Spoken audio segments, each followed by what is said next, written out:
What is the weirdest, most disturbing fact about our world's history that you know? Please remember to like, share, and subscribe. The Mayans partied hard. They would take alcohol and hallucinogenic enemas. In social studies, they had us watch a special on them, and I vividly remember an artist's rendering of a Mayan doing a handstand while getting an enema, the original keg stand. Mary Toft reportedly gave birth to up to 9 rabbits at a time. Doctors were convinced that she was telling the truth until they found pieces of corn inside the stomach of one of the rabbits, proving that it hadn't developed inside Toft's womb. It turned out that she had been manually inserting the rabbits to make the delivery look as realistic as possible. Ugh. During World War I, on the Eastern Front, Germany and Russia were going at it in one battle when German troops deployed mustard gas against the Russian troops who were advancing. The Russian troops emerged from the gas smoke, throwing up blood leaking from their nose, eyes. Their skin turned yellow and pale. They looked like undead soldiers, literal zombies. The German troops were so frightened that they abandoned their positions and retreated. It was called the Attack of the Dead Men. It took place on August 6, 1915. The bodies buried beneath John Wayne Gacy's house were crammed together so tightly the bones fused together, and it took over 2 years to separate all the bodies. The conquests of Timur used terror as a way to discouraging revolts after capturing a city, building literal towers of heads, cementing people in the city walls they were defending, or instructing his soldiers to return to camp with 2 severed heads. When the soldiers ran out of citizens to decapitate, they would turn to POWs, and after that, their wives. Most people are familiar that the likes of Genghis Khan, Julius Caesar, or Napoleon existed, but not as many people knew about Timur. He wasn't only arguably as successful as a military commander, but also just a really scary dude. Not the most disturbing, but weird nevertheless. Back in the 19th century, a carnival was headed through the next town over, and during the stop, a hippopotamus went nuts and started killing people and livestock. Ever since then, the town has taken the hippo as its mascot because it's such a ferocious animal. Most disturbing has to be the details of the rape of Nanjing. Tokashaki Mukai and Tsuyoshi Noda were officers that had a bet on who would be the first to kill 100 by sword. They both surpassed that number in a day. 20,000 women and girls were raped. 60,000 civilians were massacred after the city of Nanking, was captured. It is one of the most shockingly brutal events in history. The fact that the French believed a 17-year-old peasant girl that was having visions of God telling her to bring the Dauphin to Reims, and they actually listened to her. And then she goes on to lift a siege, beat an English Burgundians in multiple battles, get the Dauphin to Reims to be crowned, and dies at the stake for cross-dressing. Joan of Arc was lit. Not so much disturbing as it is funny, at least to me. The Kettle War. Long story short, Spain, the Holy Roman Empire, and the Netherlands, the 7 republics of the Netherlands, were beefing. One boat from Spain engaged in a fight with a Dutch naval ship. 1 shot was fired. The only victim of that cannonball was a pot of soup that was cooking. The Spanish ship then surrendered. The brutality of many Japanese units in World War II. We know about the rape of Nanking, but it goes beyond that. Bloodlust at levels not regularly seen in war, taking infants and bashing in their heads against trees, not just a few, but dozens and hundreds, to save bullets, and because why not? Other armies certainly had body count contests among soldiers, but this is different in my opinion. The disregard for humanity amongst the common rank and file was pretty next level. Additionally, there are accounts of POWs' livers being severed at Japanese officers' parties as a delicacy. Pretty wild that it was only 80 years ago. The reason why Paraguay celebrates Kids' Day on a different date than Brazil, Uruguay, Chile, and Argentina is because during the Triple Alliance War, the coalition formed by Brazil, Argentina, and Uruguay at the Battle of Acosta Ñu, more than 3,000 poorly armed Paraguayan militias, composed mainly by children aged 9 to 15, were wiped out by 20,000 Brazilian veteran soldiers. The Allied troops met the rear guard of the Paraguayan forces at Acosta Ñu on August 16th. The battle started at 0800. Acosta Ñu, which means Acosta's Field, Acosta being a popular last name, is a vast plain of roughly 12 kilometers squared, 4.6 square miles, ideal for the Brazilian cavalry. The initial charge was led by the Allied 1st Corps Infantry, supported by artillery.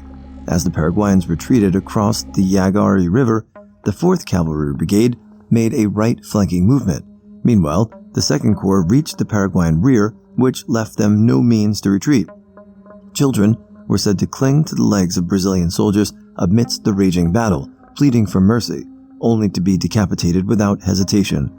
Once all flanks collapsed, the wounded children tried to flee the battlefield alongside their relatives, yet the Brazilian commander ordered his cavalry to cut the retreat and set the battlefield ablaze, including the field hospital. Large numbers of children died because of these actions. That's why they celebrated on a different date, to commemorate this massacre. Some ancient cultures knew that they could control population growth by denying fertile females both fats and carbohydrates. This process guaranteed that embryos would not mature in the womb due to the lack of food energy derived from carrying mothers. The embryos would self-abort. A certain ratio of body fat is required for successful pregnancies. Harris at Cannibals and Kings. In the Siege of Leningrad from 1941 to 1944, the population fell from 2.5 million to 800,000. For 827 days, the people of Leningrad were bombarded with artillery and cut off from the outside world. 827 days of bombing, destitution, and starvation without any news from the outside. No wood or gas or coal or food was coming into the city. And when the minus 40 degrees Celsius winter hit, people had to burn most of their possessions. People froze to death outside. After their homes were destroyed by artillery, women prostituted themselves to soldiers and party members, as only the people crucial to the city's defenses were receiving rations. Even those rations were a meager 125 grams a day. Unless you were a party member. Starvation got to such a point that a black market for human meat started up. After all the dogs, cats, and rats had been eaten, people wouldn't go out at night or alone at all. People would leave their homes to go find food and never come back. But whenever people disappeared, there'd be more meat at the market, labeled dog meat or horse meat. There are stories of people eating their own children. Leningrad survivor and author Daniel Granin described how a mother fed her dead child to her surviving child to keep her alive. A child died. He was just 3 years old. His mother laid the body inside a double-glazed window and sliced off a piece of him every day to feed her second child, a daughter. This is how she got her through.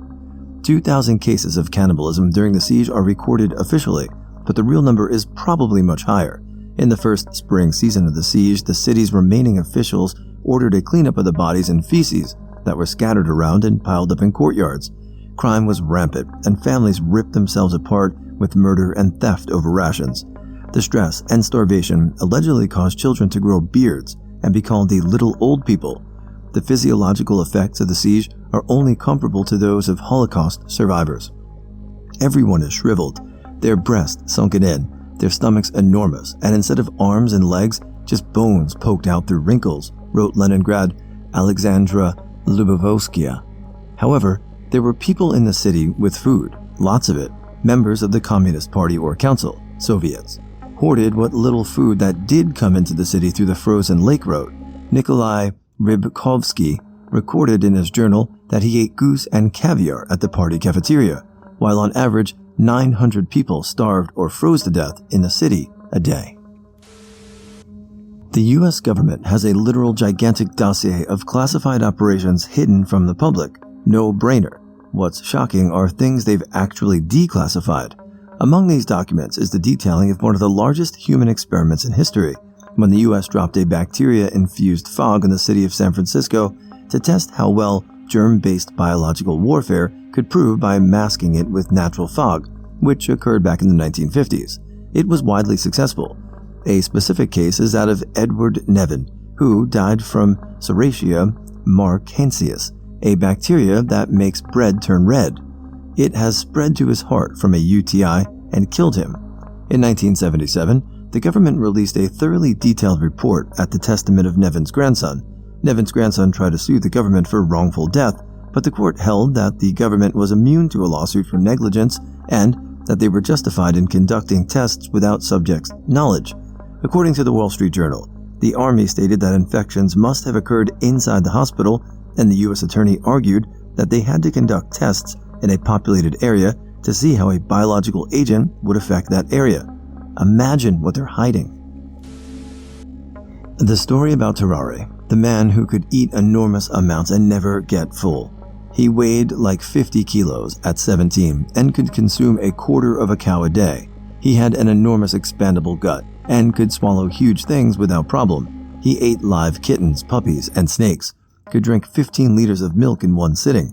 The worst part was when he was caught trying to eat corpses in a morgue, and when a live child disappeared, he was the main suspect. Ancient Egypt imposed the death sentence to those caught killing a cat. Cats served important roles in society to the point of worship. Being given their holy status, harming them was considered blasphemy, which was punishable by death. In effect, the ancient Egyptians had one of the earliest animal welfare. Ho Chi Minh was an OSS intelligence asset during the Japanese occupation of Indochina. He was almost executed by nationalist Chinese in 1943 for promoting Leninist teachings in southern China, until Washington threatened to withdraw American support for Chiang Kai-shek. You made the man what he was and gave him the resources to throw off the Japanese, French, and Americans. Classic Americans. The first ever depiction of Buddha's human form in a statue was by the Indo-Greeks, which were also the last remaining free Hellenic kingdom after the collapse of Alexander's empire. All those statues of Buddha, which are so ubiquitous with the common image of Buddhism, can be traced back to the Hellenic statue-making tradition. Also, an almost bigger trip, Greco-Buddhist monks under the Kushan Empire were also the first people to translate the Buddhist texts into Chinese.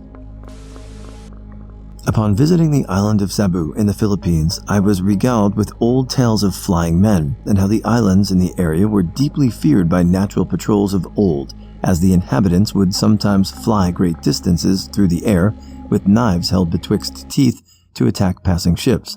It turns out the fighting men of the island would be catapulted from palm trees across the water into the sails of boats in scenes that must have looked like a cross between Pirates of the Caribbean and Flash Gordon. Weird but not disturbing. In 1859, on San Juan Island in modern Washington state, an American killed a pig because it was ruining his garden. The pig belonged to an Irishman who worked for the Hudson Bay Company. The British demanded he be arrested, but he fled and sought support from the other American settlers. At the time, relationships were kinda hot between the two countries, at least in the local area, because the border between Canada and Washington hadn't finished. The San Juan Islands were kinda contested territory. Things began to escalate, resulting in both sides sending forces to occupy the island. The British even brought 3 warships. Before anyone could fire a shot, news of the event had reached London and DC, and both agreed everyone needed to chill out. The island continued to be jointly occupied till the 1870s, when the border was solidified. They had even built forts on opposite sides of the island, but relations between the men were fairly friendly. They'd often compete against one another in sporting events and celebrated holidays together. The hunting industry in Africa is also responsible for a large chunk of the conservation of both endangered and non-endangered species. For businesses to stay open, they need game. Only way they can have game is by ensuring the species in their grounds breed properly. In accordance with federal laws, they also must ensure that endangered species remain untouched and are also bred for the sake of their business staying open. This, of course, only applies to the authorized hunting businesses. Poachers will do whatever the fuck they want. If you condense the Earth's history down to a year's worth of time, with its formation starting at 0000 January 1st, and the present being the moment we go from New Year's Eve to New Year's, life arrived sometime around February. Photosynthetic life showed up sometime in late March. Mammals evolved on the 13th of December. Homo sapiens arrived 11:36 p.m. on December 31st. The Industrial Revolution started 2 seconds ago, and within the last 0.2 seconds of the year, the biodiversity on Earth has been reduced by around 68%, mainly driven by human dominance over ecosystems.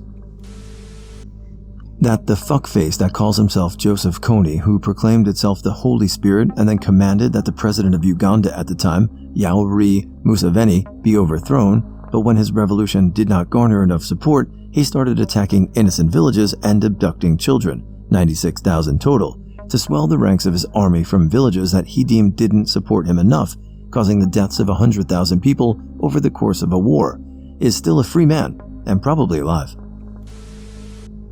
This isn't super disturbing, but vibrators were originally invented to cure hysteria, and especially after giving birth. Basically, women got depressed because they were stuck at home with 5+ children in likely loveless marriages, so a doctor created vibrators as a treatment, and they rose in popularity from more and more women claiming to feel hysteria coming on, when really, they just wanted to experience a decent orgasm.